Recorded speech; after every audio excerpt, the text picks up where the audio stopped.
8.21. Two heavy spheres, each of mass 100 kg and radius 0.1 meter, are placed 1 meter apart on a horizontal table.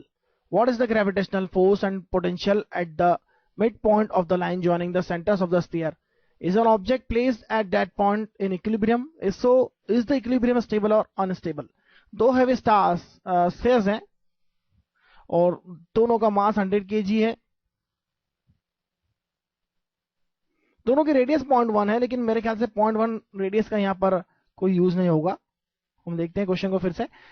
यहाँ पर mid point की बात की जा रही है, दोनों के सेंटर्स के बीच की डिस्टेंस 1 मीटर है, तो यहां से यहां तक 0.5 मीटर होगा और यहां से यहां तक 0.5 मीटर डिस्टेंस होगा। अब हम देखते हैं क्या पूछा जा रहा है।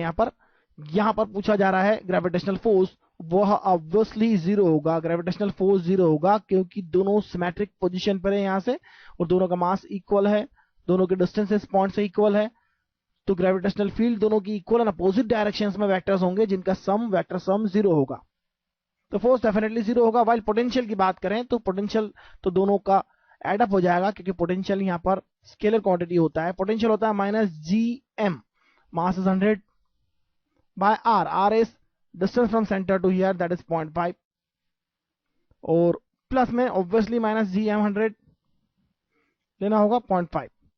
कैलकुलेट करें तो ये minus 6.67 into 10 to the power minus 11, 100 divide by 0.5, और डबल भी हो जाएगा वो, तो 400 हो जाएगा अल्टीमेटली। ये सिंप्लीफाई करें इसे तो ये हो जाएगा minus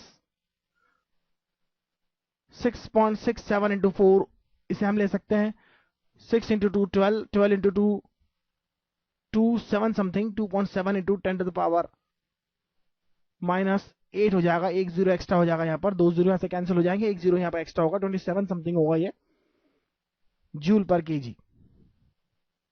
so this is the answer, nearly this is the answer for the potential. और आगे क्या पूछा जा रहा है, is an object placed at that point in equilibrium. अगर यहां पर रखा जाए तो यह ऑब्जेक्ट डेफिनेटली इक्विलिब्रियम में होगा, क्योंकि फोर्स जीरो है तो इक्विलिब्रियम में होगा। At P object is in equilibrium and this equilibrium must be unstable and it is in unstable equilibrium। इसमें कोई शक नहीं है, क्योंकि यहां पर यदि आप पोटेंशियल की वैल्यू देखने जाएंगे, पोटेंशियल एनर्जी की वैल्यू देखने जाएंगे किसी मास के लिए, तो वह मैक्सिमम होगी, और उस पॉइंट से किसी भी साइड पर वह पोटेंशियल एनर्जी कम होती जाएगी और नेगेटिव होती जाएगी, मोर नेगेटिव होती जाएगी, इसलिए यह पॉइंट अनस्टेबल इक्विलिब्रियम वाला पॉइंट होगा। दूसरी बात, आप ऐसा भी देख सकते हैं, यदि इस पॉइंट को हमने किसी एक डायरेक्शन में, इस मास को किसी एक डायरेक्शन में शिफ्ट किया थोड़ा सा, तो इसका पुल बढ़ जाएगा, इसका पुल उससे दूर होने के कारण घट जाएगा, फिर तो यह एक डायरेक्शन में चल जाएगा, क्योंकि इसका पुल बढ़ गया है, इसका पुल ग्रेविटेशनल पुल घट गया है। अगर आप इधर शिफ्ट करते हैं तो इस स्फीयर के कारण अट्रैक्शन बढ़ जाएगा, इसका अट्रैक्शन कम हो जाएगा, यहां पर डिस्टेंस बढ़ जाएगी ऑब्वियसली, तो यह इसी डायरेक्शन में मूव करना चालू रखेगा। इसलिए अनस्टेबल इक्विलिब्रियम वही होता है जहां पर उसकी पोजीशन को यदि शिफ्ट कर दिया जाए, थोड़ा सा डिस्प्लेस कर दिया जाए, तो वह अल्टीमेटली इक्विलिब्रियम डिस्टर्ब हो जाता है। तो दिस इज अनस्टेबल इक्विलिब्रियम।